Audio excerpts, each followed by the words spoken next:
Me entusiasma mucho, pero mucho esta clase. Estamos hoy acá reunidos para encontrarnos con este tema que es cómo preparar el examen final sin abandonar en el intento, ¿no? Y yo lo que quiero hacer al final de la clase es mostrarles en vivo cómo lo haría yo si tuviera que empezar hoy mismo, después de 15 años de haber rendido el examen final de psicoanálisis freudiano. Bienvenidos, bienvenidas a esta clase. Como saben, yo en este momento acompaño a gente que está preparando la materia de la teoría freudiana. Pero esta clase les va a ser útil y los va a nutrir a todos los que tengan que rendir un examen final porque vamos a hablar mucho de cómo prepararse para ese final, como dijimos en el título. Pero les quiero contar algo sobre Freud. Eh, un dato de color para empezar a ponernos en tema de los exámenes. En su biografía, Freud cuenta a su amigo y colega Jones, que es el que hizo la biografía de Freud, sobre su experiencia antes del último examen final. Él venía de vacaciones, había tenido como un receso vacacional y no había aprovechado para estudiar ese tiempo. Era el último examen de su carrera. Y bueno, llegados los últimos días antes de rendir, bajo presión, como a muchos alguna vez nos ha pasado, se dedicó a estudiar intensamente, y lo que hizo fue leer a conciencia y a mucha velocidad para llegar a ver todo el contenido que tenía que preparar. Y a pesar de la presión de haber estudiado a último momento, obtuvo una nota sobresaliente. Y Freud, lo que le cuenta a Jones es que lo que hizo fue leer a gran velocidad, a conciencia, enfocándose en los puntos clave de cada tema importante.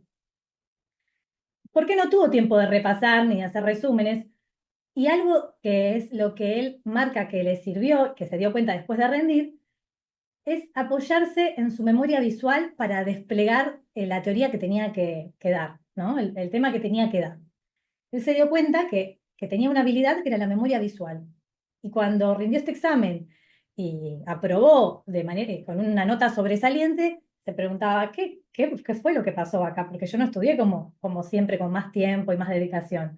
Fue la memoria visual, dice que se acordaba las páginas tal cual había estado repasando y eso fue lo que le permitió responder las preguntas del examen. Así que, bueno, esta era la anécdota que les quería contar de Freud, pero esto es solo un dato de color, ¿no? Para introducirlos en esta clase y tener en cuenta de esto, ¿no? ¿Qué podemos tener en cuenta de esto? Es que con confianza y apuntando elementos claves se puede preparar el examen. Obviamente, no todos somos Freud. O ninguno de nosotros, como diría la fórmula lógica, ninguno de nosotros es Freud. Por eso quiero brindarles hoy en este espacio herramientas para que puedan empezar a prepararse para ese examen que van a rendir dentro de unos días o dentro de unos meses. ¿Qué vamos a ver en esta clase? Vamos a ver cómo organizarse para empezar a estudiar. ¿Cuáles son las herramientas en las que apoyarse para reforzar los conceptos? ¿Qué esperan los profesores al tomar un examen? Un examen final oral. ¿Cuáles son los conceptos fundamentales que sí o sí tenés que saber? Y al final de la clase te voy a mostrar cómo lo haría yo. O qué tendría en cuenta ahora, sabiendo lo que sé 15 años después de haber rendido la materia. Y también vamos a ver algunos consejos para los días previos y el día del examen. Pero, ¿por qué soy yo la persona indicada para ayudarte a preparar este examen, no? Bueno, porque yo también estuve ahí, rompiéndome la cabeza, quemándome las pestañas, como dicen. A mí, la materia de la teoría freudiana me encantó. Ya yo cursé en la UBA, ya desde el CBC ya sabía que me fascinaba Freud. Eh, Fue algo que se fue dando desde la secundaria, más o menos. Y cuando cursé la materia, trabajaba mucho y cursaba de noche, y lo que me sucedió fue que me saqué 4, 4, 4 en cada parcial. Sí, eso me bajoneó un montón. Entonces decidí no presentarme inmediatamente al final porque yo quería llegar mejor preparada, más preparada y sintiéndome segura con los contenidos que tenía que dar cuenta que había podido aprender y apropiarme de la materia a lo largo de la cursada. Y para eso empecé un recorrido que sin saberlo me llevaría a donde estoy hoy. acá con ustedes, brindándoles esta clase y, y acompañando desde hace más de 7 años a estudiantes a aprender sobre Freud y sobre psicoanálisis. En este momento, en aquel momento, cuando estudiaba, a mí lo que me pasaba es que sentía que leía, que le dedicaba un montón de horas y no avanzaba. A veces estaba días para leer 1 o 2 páginas. Y eso también me frustraba un montón. Entonces, lo que decidí hacer, primero que nada, fue buscar ayuda. Cuando dije, bueno, me voy a presentar al examen, pero cuando me sienta segura. No voy a correr a ir a rendir ahora para sacármela de encima, porque yo lo que quería era aprender a probar sabiendo. ¿Bien? Entonces lo que hice fue, llamé a un profesor de la cátedra y le pedí si me daba clases particulares. Y me dijo que no. Me dijo, yo clase particular no te doy. Si querés, te puedo dar una clase y te organizo y te digo cómo te organizo para que puedas estudiar, pero vos tenés que prepararlo después sola. Entonces, yo necesitaba un poco más de ayuda que me dijera cómo me organizar. Hasta ahí tenía, yo sabía organizarme. El tema era después arrancar y verlos, ponerme a preparar y avanzar en la lectura, como que bajara la pila de todo lo que me había quedado como sin leer en profundidad o sin poder armar el resumen, ¿no? Después de mucho buscar, encontré una psicóloga que se ofreció a acompañarme y a preparar el examen. Y se tomó todo el tiempo para explicarme punto por punto la teoría de Freud. Nos llevó varios meses. Estuve como preparándola como 9 meses, desde marzo hasta diciembre. Pero sirvió. No solo para, me sirvió un montón, no solo para rendir y aprobar ese examen en particular, sino para encarar de otra manera toda la carrera. Esa experiencia a mí me sirvió para, para ubicarme en otro lugar como estudiante y el deseo que tenía por recibirme, por aprender y el compromiso que descubrí al tomar estas clases. Nos encontrábamos todos los jueves, una vez por semana, 3 horas, así durante 9 meses. Con los años, después de haber rendido esta materia, ¿no? Fui aprendiendo a lo largo de la carrera cómo organizarme. Y también aprendí a saber priorizar y hoy en día sigo aprendiendo herramientas que en cada formación que brindo, bueno, a mí me entusiasma mucho poder compartirlo. Todo lo que aprendo, a mí me gusta poder transmitírselo a otros que si siento que sé que les va a ayudar, que les va a ser útil y que les va a hacer bien, ¿no? Entonces, siempre me gusta como lo que aprendo, poder transmitírselo a otros, como compartirlo. Si descubro que algo es muy bueno, que es muy útil, lo quiero compartir. Y esto lo quiero compartir con ustedes, con los estudiantes. Como hoy les voy a compartir lo que vamos a ver en esta clase, el contenido de esta clase. Entonces, empecemos. ¿De qué hablamos cuando hablamos de organización? Bueno, hablamos de que es necesario, cuando vamos a preparar una materia, buscar el programa de la materia, buscar el programa oficial de la materia, porque muchas veces en varias universidades, o sea, yo tengo estudiantes de diferentes universidades y en todas se manejan de la misma manera. Está el programa oficial de la materia, pero después los profesores les dan un cronograma en donde ponen algunos textos que se van a ir viendo clase por clase. Y no es lo mismo que el programa. El programa tiene el enfoque de la cátedra, que les va a permitir ver qué es lo que esa cátedra, los profesores de esa cátedra en particular, esperan de los estudiantes que pasen por la misma, que pasen por esa cátedra y hagan esa materia ahí.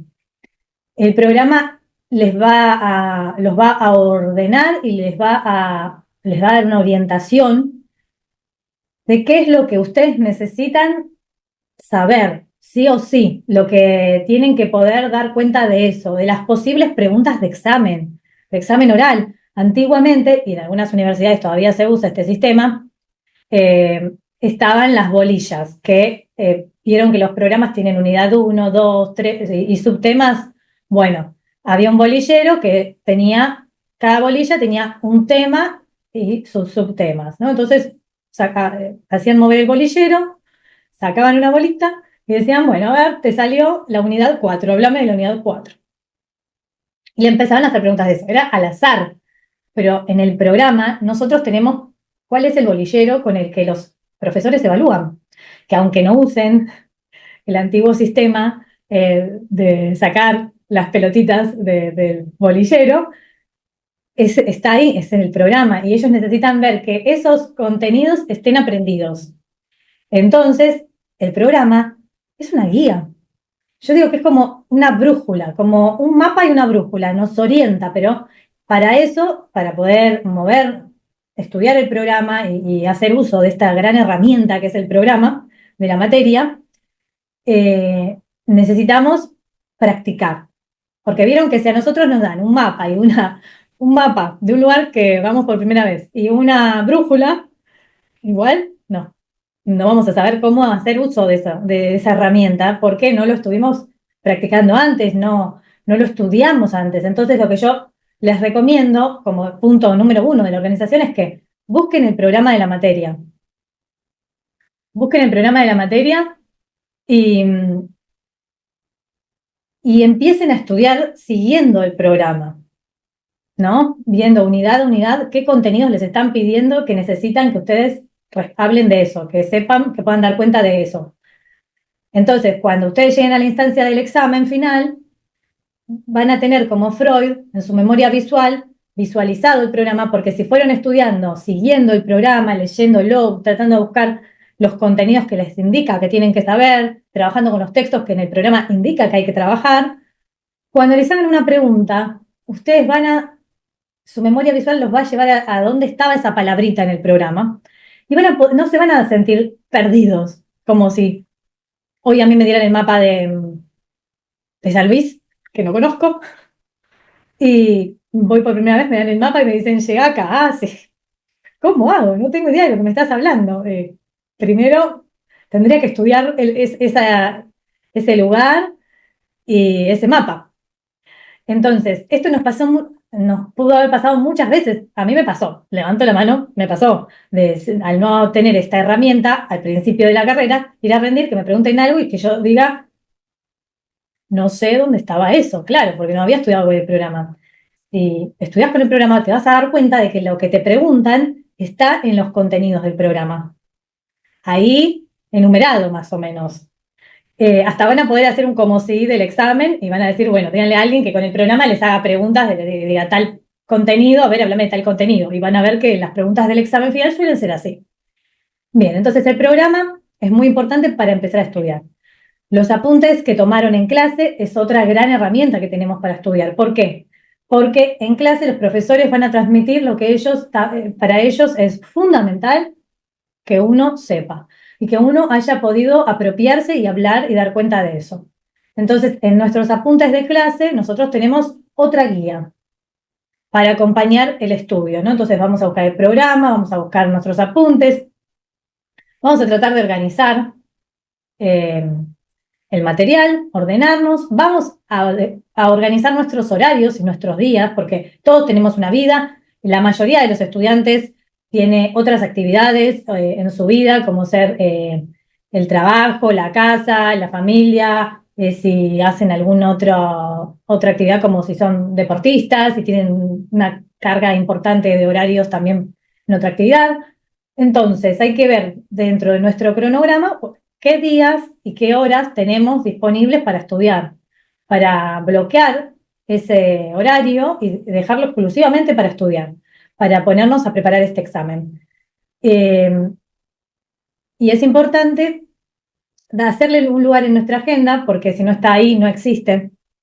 Si no nos comprometemos con nosotros a cumplir con ese día y horario que nos pusimos para estudiar, siempre lo vamos a ir, otra cosa lo va a ir pisando porque es más urgente, porque estoy cansado y necesito despejarme.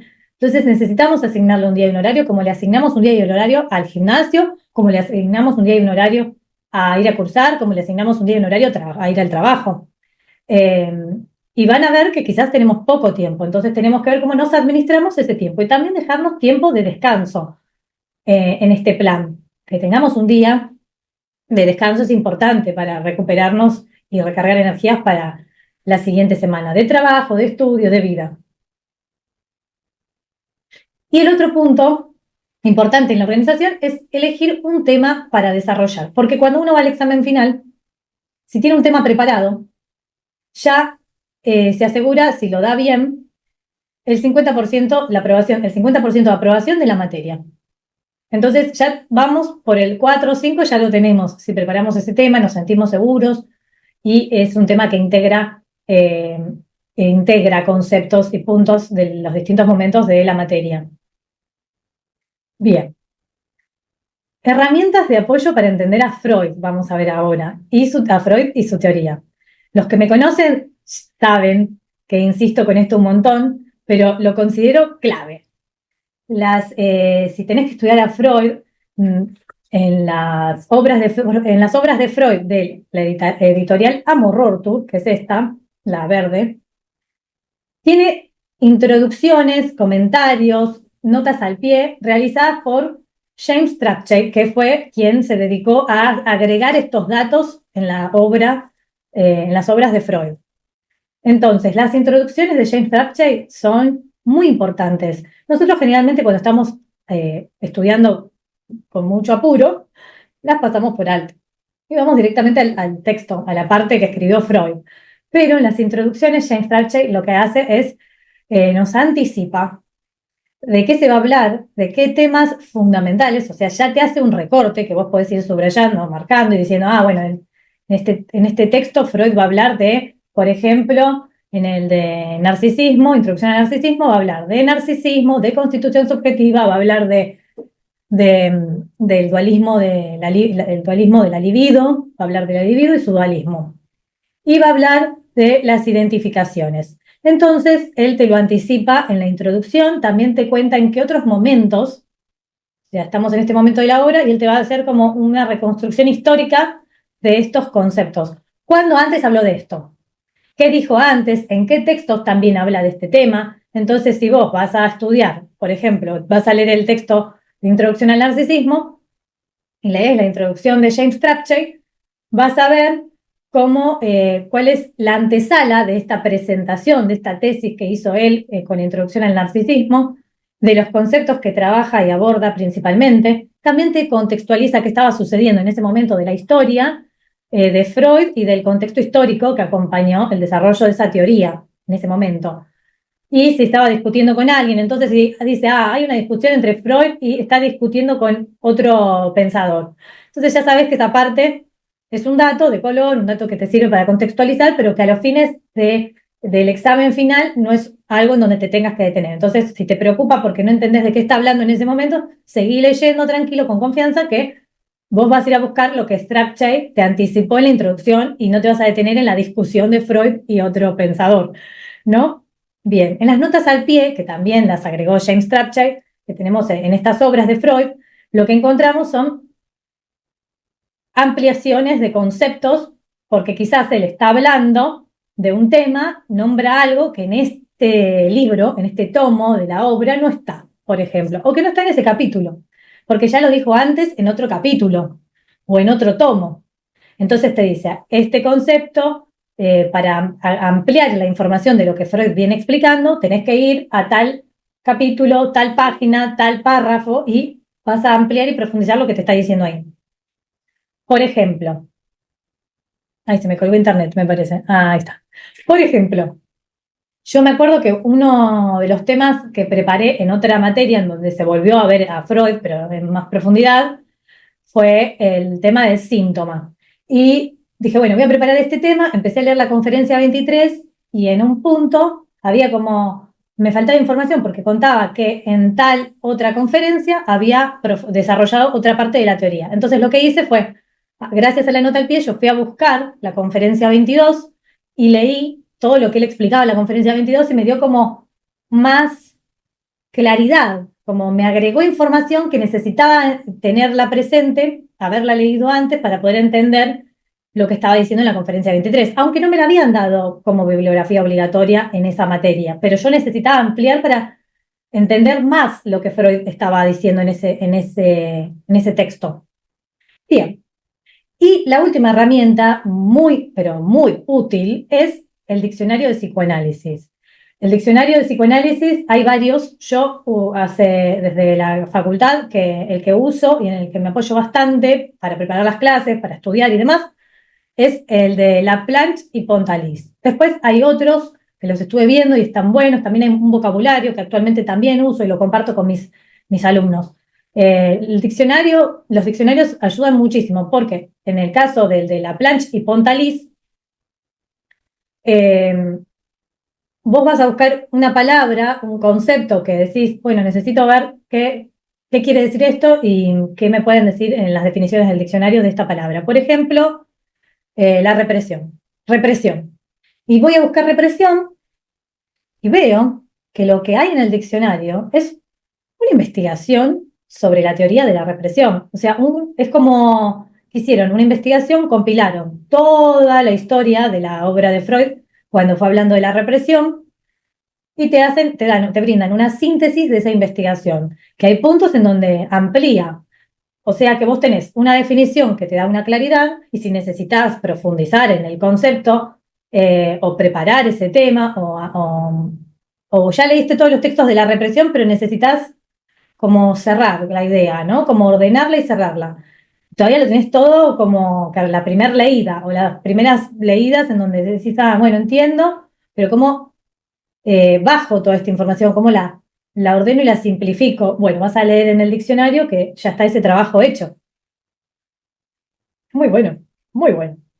Y también, si necesitas, hace un tiempo tenía una estudiante que lo que necesitaba era ver en su tesis final, tenía que dar cuenta de algunos conceptos de Freud. Entonces, lo que hicimos cuando trabajamos la orientación para prepararse para ese examen fue, bueno, a ver, veamos estos conceptos en el diccionario, porque el diccionario nos va a decir en qué texto Freud lo trabajó. Y también nos lo va a decir cronológicamente, cómo fue evolucionando el concepto. Entonces, tenemos un montón de datos que podemos sacar de ahí que nos sirven para estudiar. Entonces, estas son las herramientas de apoyo para entender a Freud y su teoría, que yo siempre repito como un loro, pero me encanta transmitirlos porque fue un gran descubrimiento para mí cuando lo incorporé a mi metodología de estudio y lo empecé a usar y a practicar y me parece que es maravilloso. Entonces, por eso se los quería compartir. Y otra cosa que les quería compartir es la respuesta a esta pregunta, o una posible respuesta, una respuesta posible a esta pregunta. ¿Qué esperan los profesores de un estudiante al momento de rendir? Esto obviamente es relativo, pero desde mi experiencia y compartiendo estas inquietudes con colegas que dan clases en universidades y en profesorados, puedo compartirles ahora esta respuesta que yo armé a esta pregunta, ¿no? O sea, la respuesta a la que pude llegar con mi experiencia y con el intercambio con mis colegas. En primera instancia, lo que ellos esperan va a depender del nivel en que ustedes están en la carrera, en qué momento de la carrera están. No es lo mismo lo que se espera de un estudiante de primer año que está cursando en la materia de teoría psicoanalítica 1 o psicoanálisis Freud, que lo que se espera de un estudiante en cuarto año que está cursando teoría psicoanalítica 3 o psicopatología o clínica de adultos, ¿no? Se espera otro nivel de complejidad. Bien, entonces, primero esto. Los que están en primer año, los que están dando por primera vez la teoría freudiana, ese es un primer acercamiento. Entonces, obviamente, no se espera lo mismo de un estudiante de primer año que de uno que está a pocas materias de recibirse o dando el último examen final de su carrera. Entonces, primero que nada, eso. En primer año es el primer acercamiento. Entonces, lo que van a esperar los profesores es que puedas dar cuenta, que comprendes y que entendiste que te podés mover en la teoría hablando de los conceptos fundamentales y que entendiste cómo fue el desarrollo de la teoría. ¿Qué es lo importante que yo les quería compartir a ustedes hoy? Y que tienen que tener en cuenta de lo que conversando con mis colegas y también con mi experiencia pude extraer como conclusión y respuesta a esa pregunta, ¿qué es lo que los profesores esperan de uno cuando va a dar un examen? Sí es importante que puedas ubicar qué relación tiene la materia con la carrera. Hay materias que son más bien de contexto. Esto es como para cómo te vas a preparar, ¿no? Vos tenés que ubicar qué relación tiene esta materia con la carrera. Hay materias que son de contexto, otras que son pilares de la carrera, como es el psicoanálisis freudiano. En este caso, la teoría psicoanalítica es fundamental. Entonces, Sí, es importante que llegues con los conocimientos básicos bien incorporados. En el caso de si estás en primer año, si estás dando teoría psicoanalítica 1 o psicoanálisis Freud. Después el nivel de complejidad se va como profundizando a medida que avanzas en la carrera. Otra cosa importante es tener en cuenta, uno, cómo se va a preparar y también anticipando cómo va a ser el examen, con qué nota llegaste al final. Si llegaste aprobando con lo justo, como fue mi caso, del 444, obviamente sabes que te van a exigir más, porque ellos lo que van a hacer es van a recorrer todo, van a querer recorrer toda la teoría para revisar cómo te fue en cada parcial, tenés que haber mejorado el rendimiento en cómo te fue en cada parcial. Si te fue así, como me pasó a mí, que me saqué 444, lo que apuntaban era ver que de cada momento de la teoría yo supiera y me pudiera mover con mayor soltura, que lo tuviera mucho más claro que en los parciales. O sea, te van a exigir más. Y es probable que además del tema que uno vaya con ese tema que uno dice, bueno, voy con el tema preparado, quiero hablar de esto, te dejan que empieces a hablar de tu tema, pero te van a hacer preguntas bien puntuales, porque necesitan ver que hayas fijado y comprendido y puedas usar los otros conceptos, los que no entraron en tu tema. Y también te van a pedir que profundices en alguno de los conceptos del tema. En cambio, si te sacaste 6, 6 y 5, probablemente apunten, o 6, 6, 4, a que en el último parcial, a ver si pudiste ajustar lo que tenías que ajustar principalmente del último parcial. Entonces, como eso nos sirve como referencia, también para ver por qué parte empezamos a estudiar y le dedicamos más trabajo, más tiempo, más minuciosidad, porque si nos fue muy bien en los primeros, pero el último nos costó mucho más, tenemos que empezar, sugerencia mía, o darle mucho más tiempo y dedicación a esa parte, ya quieras empezar de atrás para adelante o quieras empezar de adelante para atrás y dejarlo para lo último, pero dedicarle más tiempo, más profundidad a esa parte que te costó más el parcial. Y otra cosa importante es siempre poder relacionar y articular los conceptos a lo largo de la teoría.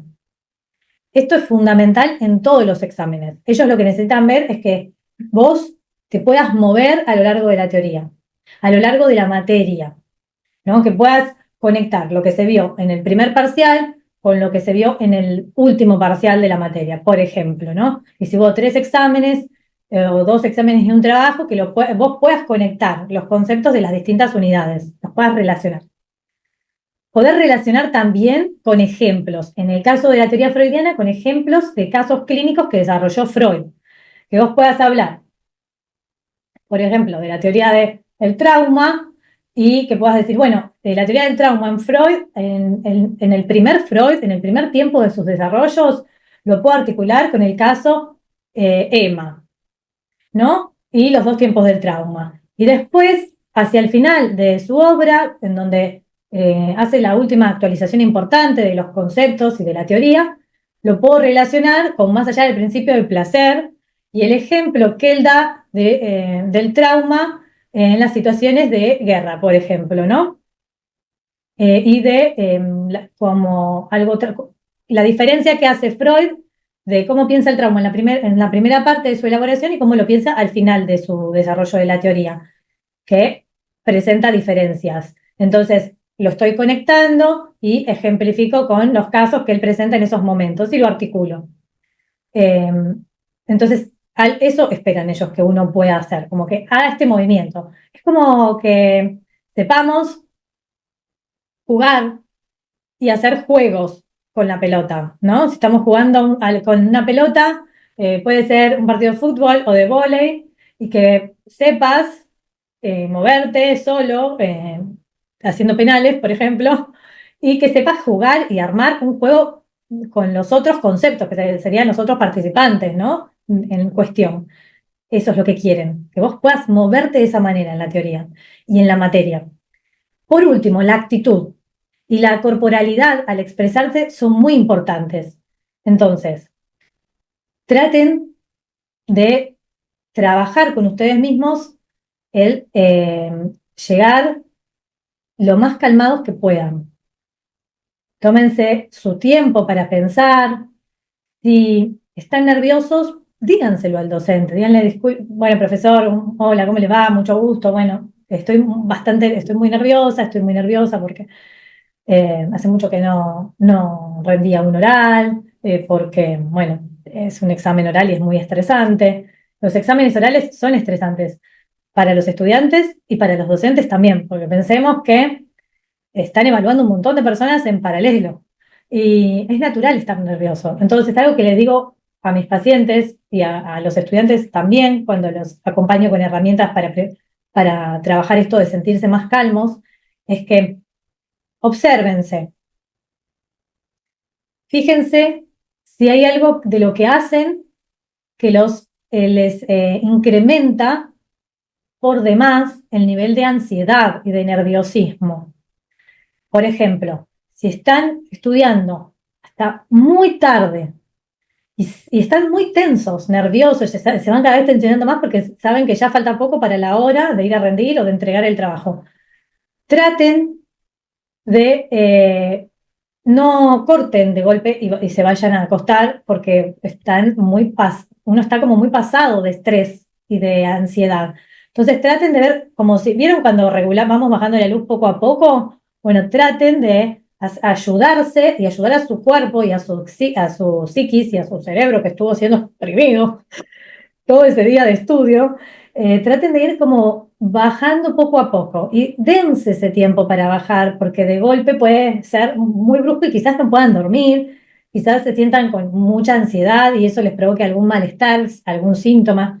Entonces traten de bajar, de ir bajando las luces, de hacer algo que los ayude como si tuvieran que tratarse como un niño, que lo necesitan ayudar para que baje los decibeles y se pueda ir a dormir tranquilo. Entonces, vayan guardando las cosas, dense un baño, si tomen algo que los reconforte, pónganse alguna música que los ayude a bajar y de a poco váyanse a descansar y descansen. El descanso es muy importante.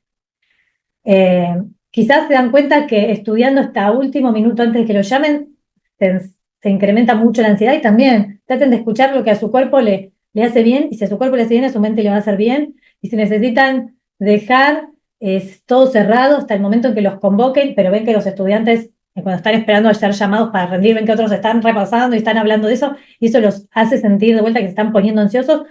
Aléjense, busquen un lugar donde ustedes puedan conectar con lo que ustedes necesitan hasta el momento en que los llamen. Porque si trabajan en esto de llegar lo más calmos posibles, eso los va a beneficiar en sea su actitud, cómo se sientan, cómo puedan hablar, ¿no? La tranquilidad, la confianza es muy importante. Ah, y algo más. Confíen en ustedes. Confíen en todo lo que estuvieron leyendo, todo lo que ustedes vieron en la cursada, lo que estuvieron viendo clase a clase, escuchando, leyendo, por más que no se lo acuerden de memoria, está ahí ese saber. Y cada vez que nosotros nos vamos a dormir, lo que fuimos aprendiendo en el día se va acomodando, se va sentando. Entonces confíen en ustedes. Confíen en que ustedes estuvieron escuchando esa clase, ustedes estuvieron leyendo, y por más que les faltó repasar ese tema o les faltó hacer ese resumen, eso está en ustedes. Y si están tranquilos y pueden trabajar en la tranquilidad, en la calma, en la seguridad, eso va a aparecer. Eh, es algo que lo he comprobado. Bueno, ahora, bueno, preparen lápiz y papel porque vamos a entrar a ver los conceptos duros de la teoría freudiana, todo lo que el estudiante debe saber para ir a rendir ese examen. Bien. ¿Cuáles son? Bueno, el principio de constancia. Freud, cuando empieza a desarrollar su teoría, en la primera etapa, va a presentar que hay un principio que rige el aparato, que él ya supone que está hipotetizando en ese momento de la teoría. Su hipótesis es que existe un aparato psíquico, que es una construcción abstracta, porque no está en una localización anatómica del cerebro, pero que podemos pensar que existe un aparato psíquico. Eh, Bien, entonces, disculpen que tenía un chat ahí que necesitaba leer, un mensajito de acá. Entonces, él supone que existe un aparato psíquico y ese aparato está regido por un principio, una ley, hay como una ley que ordena el funcionamiento en el aparato. Y en este primer tiempo, él lo que plantea es que el principio de constancia va a ser el que regule, el que ordene, en primer lugar, es lo primero que se plantea, está la teoría del principio de constancia, que es que lo que el principio dictamina, decreta, es que debe mantenerse las energías dentro del aparato y las cargas deben mantenerse en un homeostático, como en un ritmo calmo también, como deberíamos ir nosotros a rendir. Que si hay una revolución, un desbalance de estas cargas y de estas energías dentro del aparato, eso va a provocar un desequilibrio, un malestar en el aparato. Y hablando de cuando algo de esto sucede, es cuando nos encontramos con estos otros dos conceptos que continúan acá en la lista que armé para ustedes. Si hay algo de lo que sucede que es inconciliable, una representación, algo de lo que le sucede al sujeto, consciente o inconscientemente, si es inconciliable para el yo, lo que Freud plantea que en ese momento no tenía, todavía no había descubierto el inconsciente, pero sí lo suponía, pero todavía no lo presentaba y no lo teorizaba, él está empezando a transmitirnos que cómo va a llegar a descubrir el inconsciente. Que si en el aparato aparece una representación que es inconciliable para el orden del aparato y para el yo, y que el yo racional pueda lidiar con eso, si sucede algo que es inconciliable, algo con lo que el yo y su trabajo de pensamiento y el aparato con su trabajo de manejo de las cargas no puede con eso, lo que va a hacer el aparato es, a través de un mecanismo de defensa, que es este otro concepto que encontramos acá, que se activa, como si se activara una alarma, una señal, se activa y va a intervenir eh, el aparato separando, tratando de llevar aparte, correr del plano de la conciencia y del yo, esa representación inconciliable. Entonces, ahí lo que sucede es que se escinde el aparato psíquico, el yo, se divide. En aquel primer tiempo se pensaba que el yo era como todo lo que había en el sujeto, ¿no? Del yo, el sujeto era todo consciente, tenía control de sus conductas, de sus pensamientos. Y entonces esta teoría del yo consciente se divide, hay una división, porque el aparato dice, bueno, no, pero con esto no podemos, esto lo vamos a dejar en un grupo psíquico segundo, vamos a ponerlo en el patio. Esto que molesta y no puede estar acá, lo vamos a poner en otra habitación y la puerta cerrada, para que podamos seguir recuperando nuestra homeostasis, nuestro equilibrio homeostático, nuestra calma, y no nos ocupemos de eso que molesta. Con eso no podemos, lo vamos a dejar ahí archivado. Queda escindido, dividido el aparato, y hay algo que va a ir a parar a otro lugar psíquico segundo, dice Freud, que este es el antecedente del inconsciente. Este mecanismo de defensa que operó y que opera en una situación así, lo que hace es separar por medio de otro concepto que Freud nos presenta, que es la hipótesis auxiliar, es de esta representación inconciliable, lo que va a hacer es separarla. Va a separar la representación del monto afecto. Y cada uno de estos elementos de esa representación inconciliable va a ir a parar a lugares diferentes. Entonces, en el caso de la neurosis histérica o de la neurosis obsesiva, en el caso de la histeria va a ir a parar el monto afecto al cuerpo. Y la representación que estaba asociada a ese monto de afecto, a eso que incomodaba mucho, que generaba mucho malestar, va a ir a parar a ese grupo psíquico segundo, va a ser reprimido, digamos, ¿no? Adelantándonos un poco en el desarrollo. Y si el monto de afecto va a parar el cuerpo y así se arma el síntoma en el cuerpo. Pero también en la neurosis obsesiva esto es separado y va a parar a otra representación, el monto de afecto. Es como que sobrecarga otra representación que no es problemática en sí misma, pero tiene una conexión con la representación problemática. Entonces se cambia el foco de atención y el monto de afecto va a parar a otra representación. Él nos está hablando como, ven cómo con estos conceptos primeros que fue teorizando, estas primeras hipótesis que fue probando, como eh, armando sus hipótesis y corroborándolo con la clínica, teorizándolo y viendo si efectivamente era así, que se respondía afirmativamente o negativamente a la hipótesis que se había propuesto él. Y qué respuesta encontraba en este camino, ¿no? Entonces él va armando la teoría. Y ustedes, de cada uno de estos conceptos, necesitan saber, tienen que poder entender cada uno de estos conceptos y hacer este movimiento.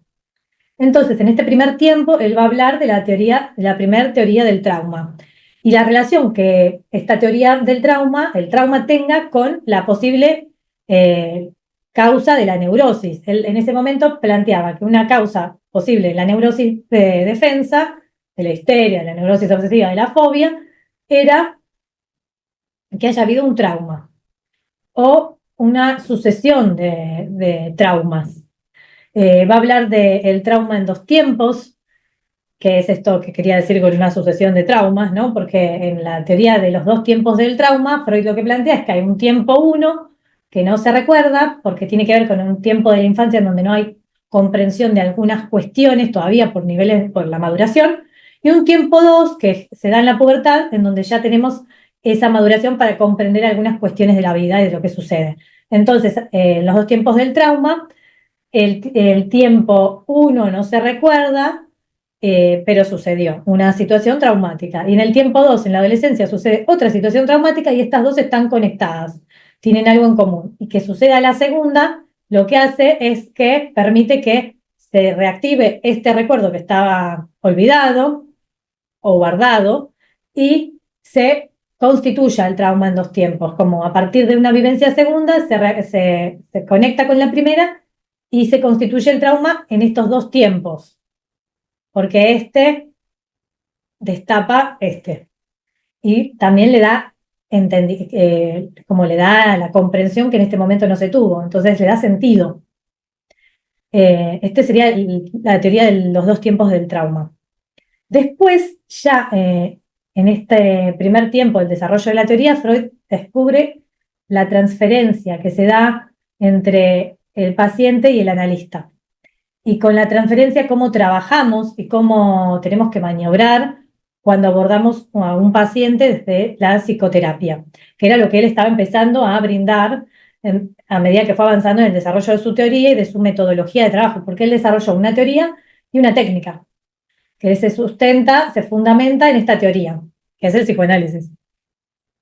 Después va a presentar la fórmula canónica del desarrollo de una neurosis, que va en ese momento plantea que hay como un paso a paso para que se desarrolle una neurosis, que se repite siempre los mismos pasos en los casos de la neurosis obsesiva, la histeria y la fobia, y que llegado a un punto es donde se separan los caminos, dependiendo a dónde vaya a parar el contenido, el monto de afecto y el contenido de ese conflicto, eso que provoca el conflicto psíquico.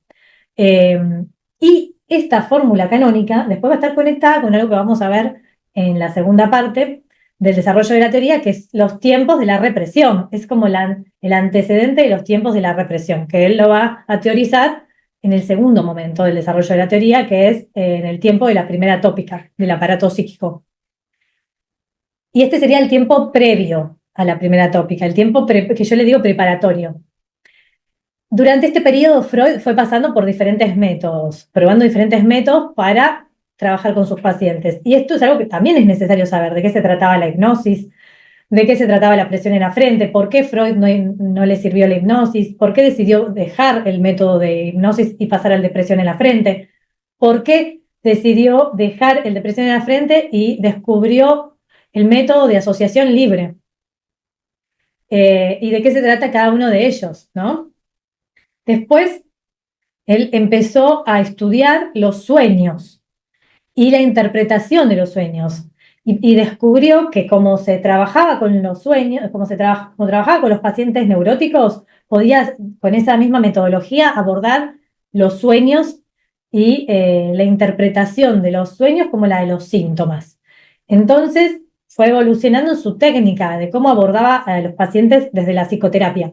Y así formuló la regla fundamental de asociación libre, que es con la que trabajamos hasta hoy en día los analistas y que es la que él proponía como novedad, que era que le vamos a decir al paciente, ya no lo vamos a hipnotizar, no le vamos a poner la mano en la frente, vamos a confiar en lo que aprendimos con todas estas investigaciones que él hizo, de que el saber está en el paciente. Y nosotros necesitamos hacer que el paciente hable de lo que le pasa, hable de lo que le duele, hable y asocie libremente.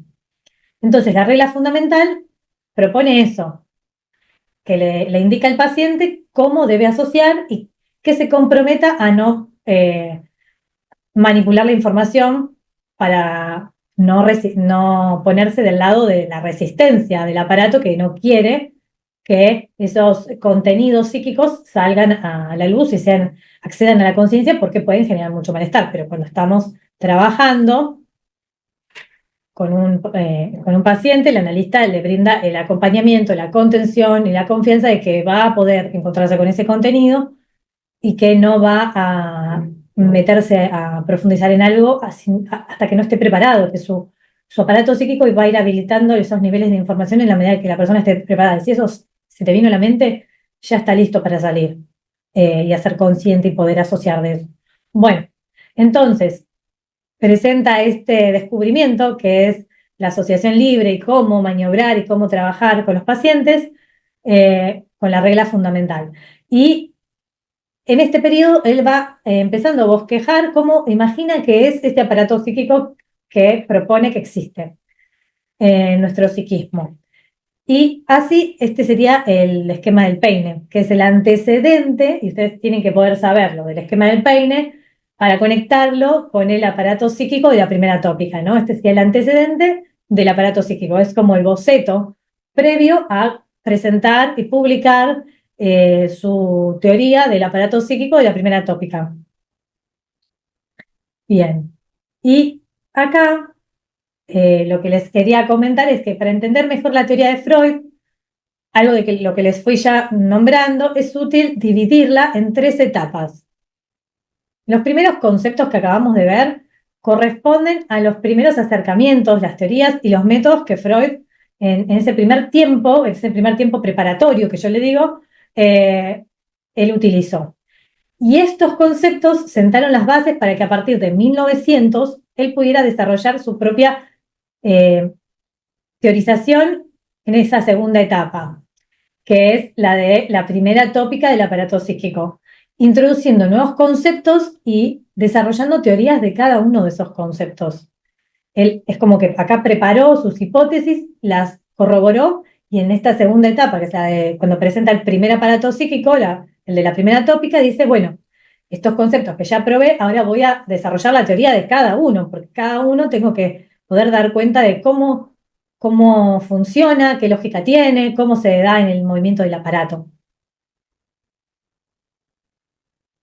Entonces, pasando a la siguiente lista de conceptos fundamentales, tenemos que él presenta la publicación de la interpretación de los sueños y con esa publicación presenta y fundamenta la teoría del inconsciente. Él va a desarrollar la teoría de los sueños y cuando la presenta, ahí es donde se inaugura el psicoanálisis, propiamente dicho, y se inaugura la teoría del inconsciente, que existe, que no tenemos el control de todo lo que hace nuestra persona a nivel consciente, que hay una parte de nosotros sobre la que nosotros no tenemos control y domina y determina muchas de nuestras conductas. La función del sueño en este momento él la piensa como, en este momento del desarrollo de la teoría, cuando presenta la interpretación de los sueños, dice que los sueños tienen una función. Y la función en ese momento primera que él propone es que cumplan un deseo. El sueño lo que hace es cumplir un deseo como realizado en la escena del sueño. Después, como también con este trabajo se inaugura la idea de que existe el inconsciente, va a hablar de las formaciones del inconsciente, que son las formas en que el inconsciente se presenta y podemos saber de algo que está en lo inconsciente, de algo que es un contenido inconsciente, o que es una pista de algo que viene de ahí. Y cómo el inconsciente se nos presenta, se nos hace saber, nos anoticia de que algo tiene que ver con lo inconsciente, de lo que se está expresando. En los sueños es una formación del inconsciente, los síntomas son una formación, es como una forma alternativa en que el contenido que está en el inconsciente se puede expresar. Los síntomas, los lapsus, los chistes, los fallidos, los actos fallidos, los olvidos. Esas son las formas en que el inconsciente se nos presenta. Y nosotros podemos tomar esa pista y hacer que siga asociando y hablando de eso el paciente. Bien, También en este periodo, algo que fue tan importante como la presentación del inconsciente es lo que Freud hizo con la teoría, con la sexualidad. Él lo que hizo fue proponer que sea una ruptura con la idea de sexualidad, con la definición y el término de sexualidad, como se lo entendía hasta ese momento, lo cuestiona, lo deconstruye y propone que ampliemos lo que se entendía por sexualidad más allá de la genitalidad y que además existe sexualidad desde los primeros tiempos de vida y presenta la sexualidad, la teoría de la sexualidad infantil. Lo fundamenta y eso se puede corroborar empíricamente si observamos el desarrollo de un niño en su desarrollo y lo vemos. Lo que Freud propuso y teorizó, que se corrobora, que efectivamente es así. Así que fueron dos teorías en ese periodo muy importantes, porque lo que propuso con el inconsciente y con la teoría de la sexualidad infantil es una ruptura de paradigma que venía a cuestionar todo lo que se sabía hasta ese momento. Después, en este periodo, él desarrolla algo que se llama metapsicología, que es algo que logra y tiene un alcance que va más allá de los alcances de la psicología, de lo que la psicología puede lograr analizar, de estudiar de su objeto de estudio, que es la persona, el sujeto.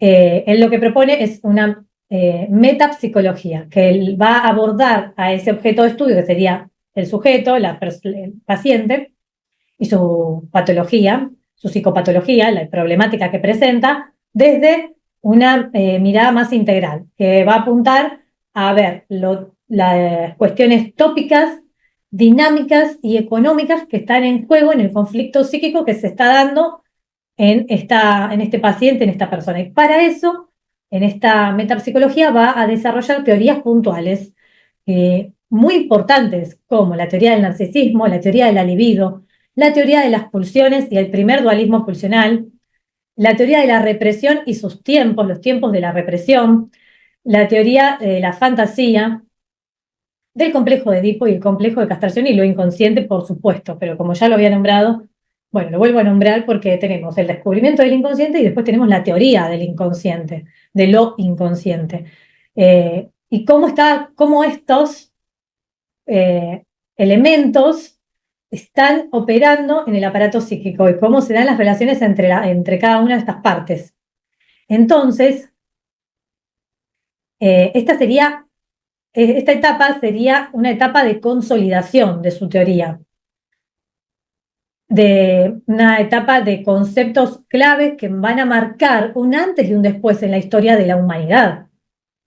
Es importante como la sexualidad infantil y la noción del inconsciente, que vimos que proponían una ruptura del paradigma de la época y una novedad. Él en esta etapa va a presentar el primer aparato psíquico.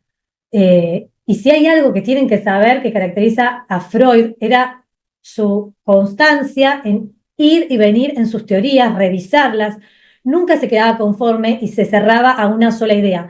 Y es por eso que en 1920, con el descubrimiento de la pulsión de muerte, a partir de preguntas y cuestionamientos que no estaba encontrando la respuesta justa, que había algo más que necesitaba revisar, da un giro sobre sus pasos, reformula algunos conceptos, no son desechados, sino que son reformulados en el sentido de una actualización, una mejora, una profundización. ¿Vieron como los iPhone? A mí me gusta como ejemplificarlo con esto, ¿no? No quiere decir que un iPhone anterior no esté bien hecho, no sea súper útil cada una de sus funciones, pero hay una actualización que hace que haya una ampliación, como un crecimiento en cada una de esas software, cada una de esas cuestiones que integran al aparato, el teléfono y el aparato psíquico. Entonces es una actualización, es una modificación que lo mejora y amplía lo que se sabía hasta ese momento a partir de esa revisión que dio el giro de 1920, con el trabajo de Más allá del principio del placer. Y lo que sucede con esta reformulación de los conceptos y estructuras de su teoría es que lo llevan a modificar el aparato psíquico que había propuesto en esta primera tópica. Y va a ser una actualización, que sería el aparato psíquico de la segunda tópica, quedando como la versión definitiva del aparato psíquico con la que nosotros hoy en día seguimos pensándolo que funciona así y trabajando desde esa mirada, desde esa lógica del aparato. A este último periodo lo caracterizan los siguientes momentos y conceptos fundamentales. Como les conté recién, el giro de 1920, que es un giro en la teoría, una revisión. A partir de las preguntas con las que se encuentra y los cuestionamientos que lo invitan a revisar, eh, en Más allá del principio del placer, revisa la teoría y descubre la pulsión de muerte. Entonces, el descubrimiento de la pulsión de muerte lo que hace es que tenga que actualizar la teoría de las pulsiones y el dualismo pulsional. Hasta ese momento él hablaba de la teoría de las pulsiones y las nombraba como pulsiones sexuales y pulsiones de autoconservación que estarían en oposición en este dualismo pulsional de la primera tópica. Y en el dualismo pulsional actualizado, de la segunda tópica, ya sabiendo de que existe la pulsión de muerte, que está relacionada con la compulsión a la repetición, él lo que va a plantear es un nuevo dualismo pulsional, lo actualiza. Es decir, ahora tenemos el grupo de las pulsiones de muerte y el grupo de las pulsiones de vida en oposición. Y estas dos que estaban antes en oposición van a estar juntas dentro del grupo de las pulsiones de vida.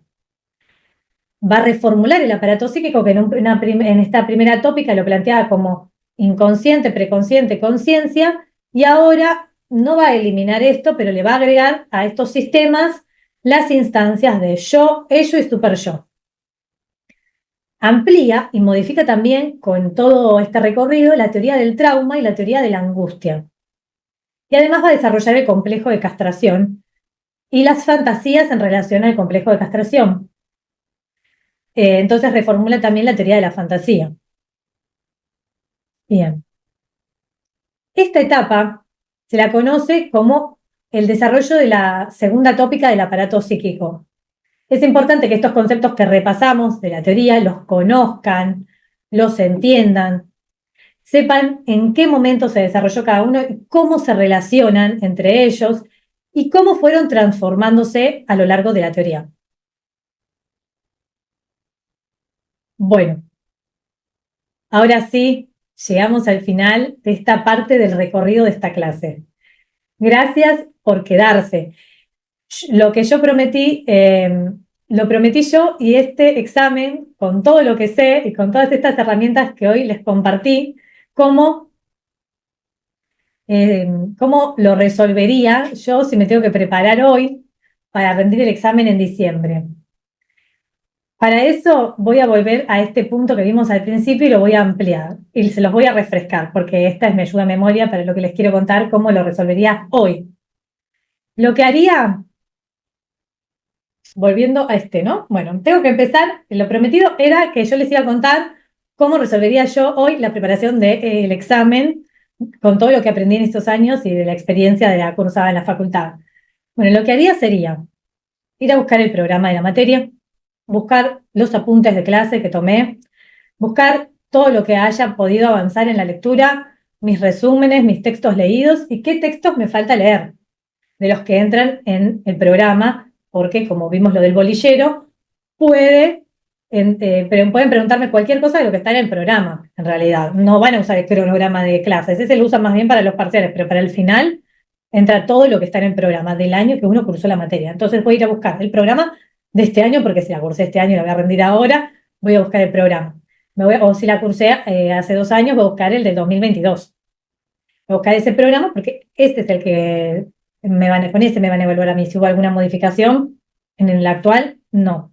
Va a ser con el año de mi cursada. Busco el programa, veo qué textos me faltan, los organizo. Digo, bueno, a ver, ¿cuántos textos tengo que leer para abordar estos conceptos de cada una de estas unidades? ¿Cuántas unidades son? Voy a dividir eso, voy a tener la cantidad de lo que necesito ver, los conceptos que necesito saber, los textos que necesito ver, y voy a ver cuántos días reales tengo y horas para preparar. Entonces, aprox. Yo estoy cursando y trabajando, pero los miércoles solo voy a trabajar y no voy a cursar. Entonces, tengo la tarde del miércoles y el sábado y el domingo. Necesito dejarme un día para descansar, porque si no se hace muy cuesta arriba y quizás si no recupero energías sea perjudicial para mi estudio si no descanso. Entonces voy a proponerme los miércoles a la tarde, bloquear esas horas de la tarde y en el horario en que más lúcida esté yo y más fresca para estudiar, el que mejor me resulte. Entonces, pongámosle que yo estoy más atenta, más despierta después de las 6 de la tarde. Entonces me pongo de 6 a 9 de la noche o a 10, digo, ese va a ser mi tiempo de estudio, como el de la cursada, de tarde-noche.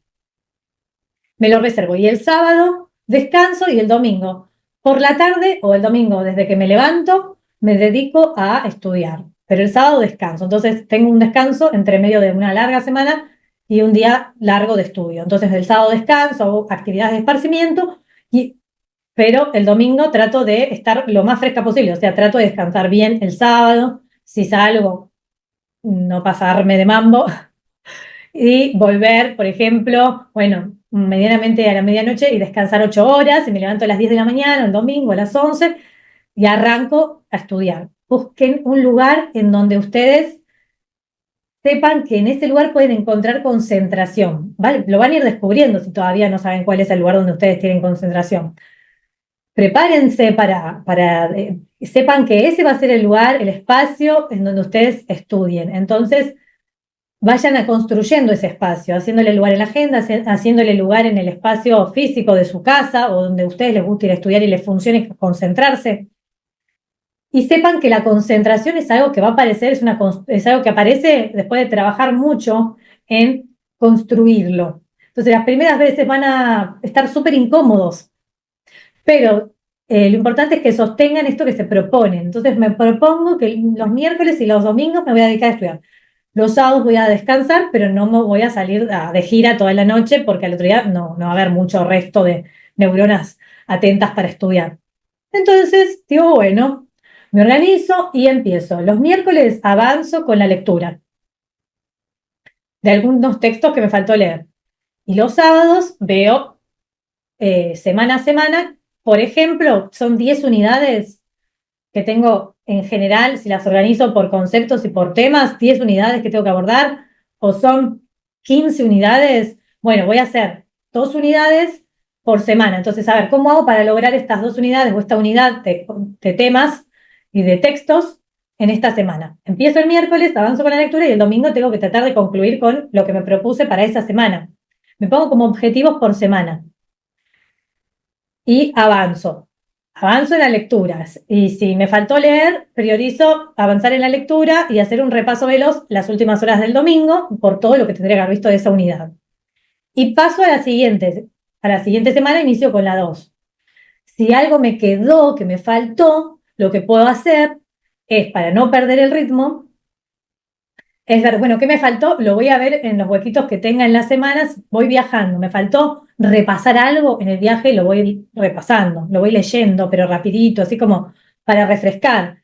No puedo leer en el viaje, me escucho, me grabo o me escucho una clase en donde hablen de ese texto. Si no pude leer ese texto, lo voy escuchando en el viaje o mientras cocino. La cosa es que ustedes, algo que hablaba el otro día con un estudiante, es, no quiero que llegues devastado. Y si vos sentís que esto te abruma mucho, yo lo que hago cuando veo que no tengo mucho tiempo para leer entre un día de trabajo y otro, o entre un turno de trabajo y el otro, yo sé que si me quiero dedicar a sentarme a leer un texto, me va a costar y necesito sentarme, concentrarme y dedicarle tiempo. Pero si no lo tengo hasta el domingo, ese tiempo, o hasta el miércoles, lunes, martes, ya empiezo, me busco una lectura de ese texto en internet, alguien que lo lea y lo voy escuchando mientras voy al trabajo, voy, vuelvo. Lo escucho mientras cocino, mientras estoy acomodando mi casa, cosas, tareas que uno tiene que hacer cotidianamente. Ya vas escuchando y vas refrescando.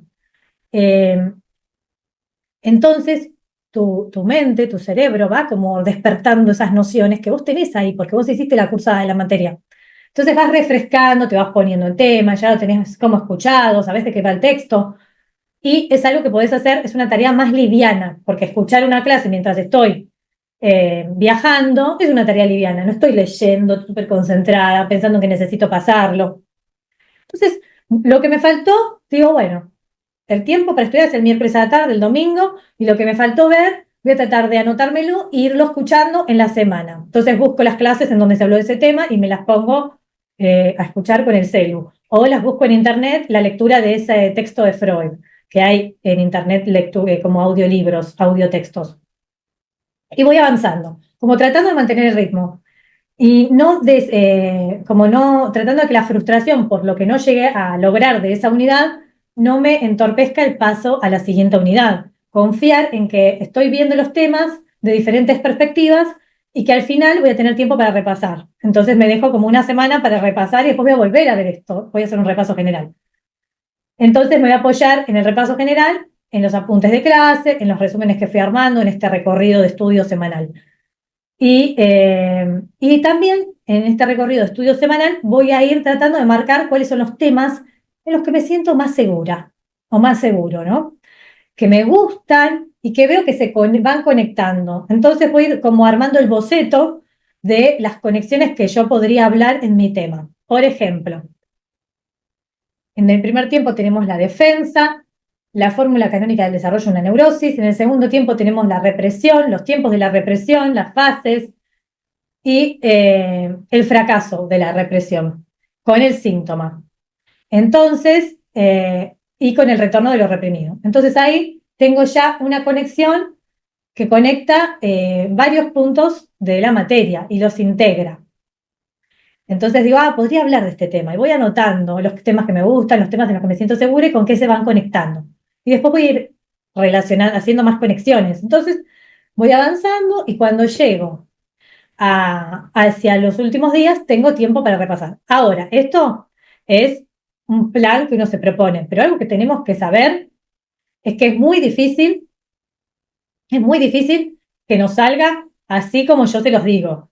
Es muy probable que te pase a vos y me pasa a mí, que yo me armo este plan y los primeros días de ponerme en acción a estudiar y de bloquear esos horarios para dedicarme al estudio sean muy difíciles, porque hay una resistencia también en nosotros para hacerle lugar a eso que queremos y estudiar, y no se nos van a presentar un montón de obstáculos que son esto, ¿no? Como, ay, tengo ganas de salir, el día está tan lindo, ay, la verdad que estoy leyendo, no entiendo nada, leí un párrafo, 2 horas para un párrafo, esto es re difícil, pero esa dificultad nosotros necesitamos atravesarla para construir la concentración y el hábito de estudio. El hábito de estudio es algo que se construye, no es algo que, tengo que estudiar, como me conecto con Melissa en modo hábito de estudio y ya funciona, arranca.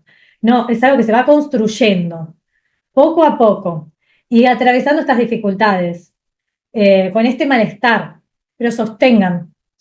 ¿Vieron cuando van al gimnasio o hacen una clase de yoga que el profesor te dice, si sentís que te quemas, que estás trabajando, sostené ahí y no vamos a exigirte más hoy. No te voy a pedir que hagas la parabólica y te sostengas en la parabólica 3 minutos, pero sostené en esa postura que ya sentís que te están como dando señales tus músculos de que se está trabajando. Y vos sostené ese objetivo hoy es mi día de estudiar. Y yo sostengo mi actitud y mi predisposición a estudiar. ¿Me va a quemar? Sí, me va a quemar porque voy a querer ir a acomodar, voy a querer distraerme con el teléfono. Pero yo lo que me estoy proponiendo es sostener la construcción de este espacio, que es el espacio de estudio. Entonces, va a molestar, pero de a poco cada vez va a molestar menos. Y algo muy importante, ahora que dije lo del celular, me acordé que esto yo lo hago y se los recomiendo. Traten de dejar en el tiempo de estudio, dejar apartado el celular y las aplicaciones. Si las tienen en la computadora también. Ciérrense todos los accesos a aplicaciones, abran solo los archivos con los que quieren trabajar.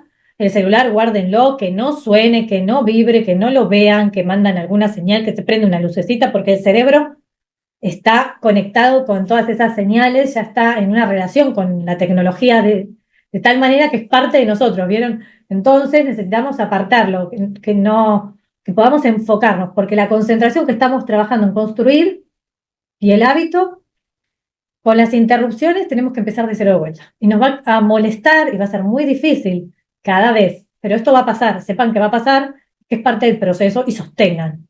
Sosténganse en esa meta de este es mi espacio de tiempo de estudio y lo voy a hacer y lo que hoy no logre, lo voy a lograr el domingo. Y si el domingo no lo logro, lo voy a lograr dentro de 2 semanas, pero repitiendo esta acción semana a semana.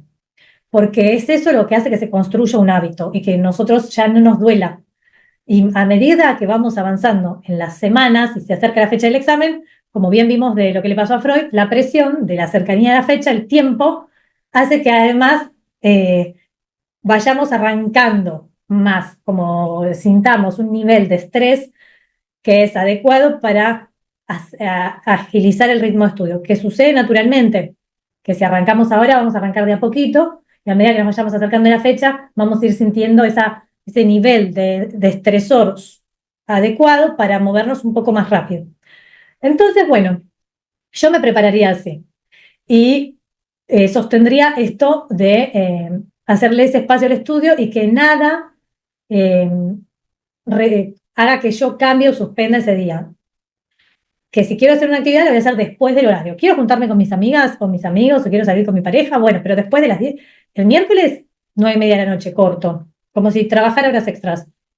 Antes no puedo.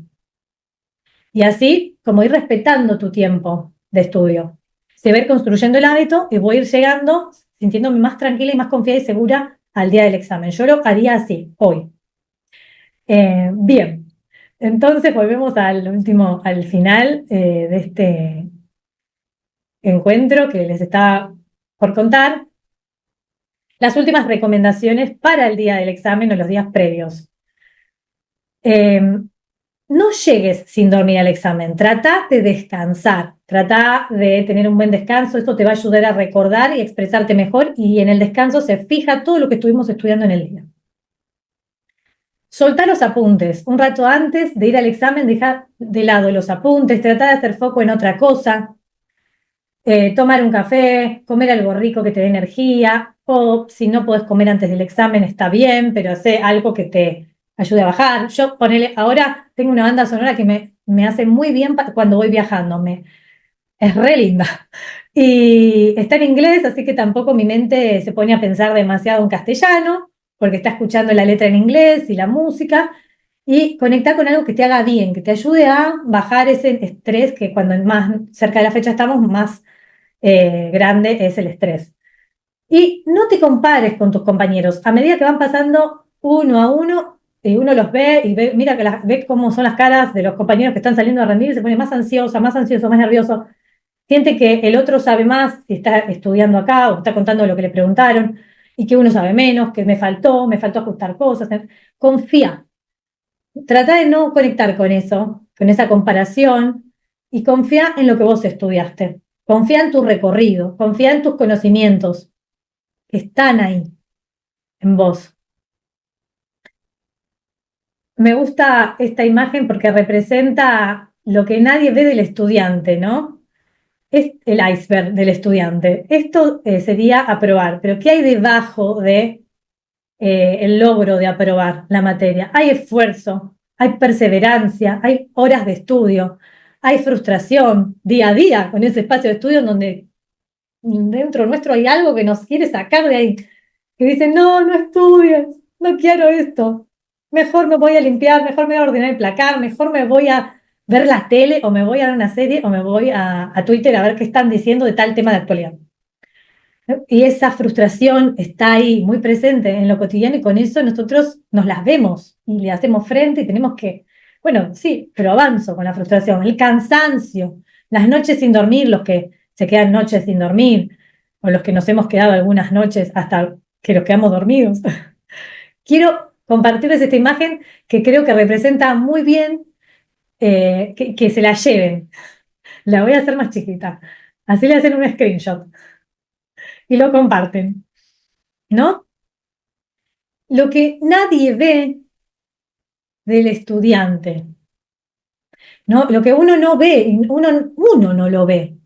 Esta imagen creo que representa muy bien lo que desde afuera no se ve por todo lo que pasa un estudiante a lo largo de su carrera.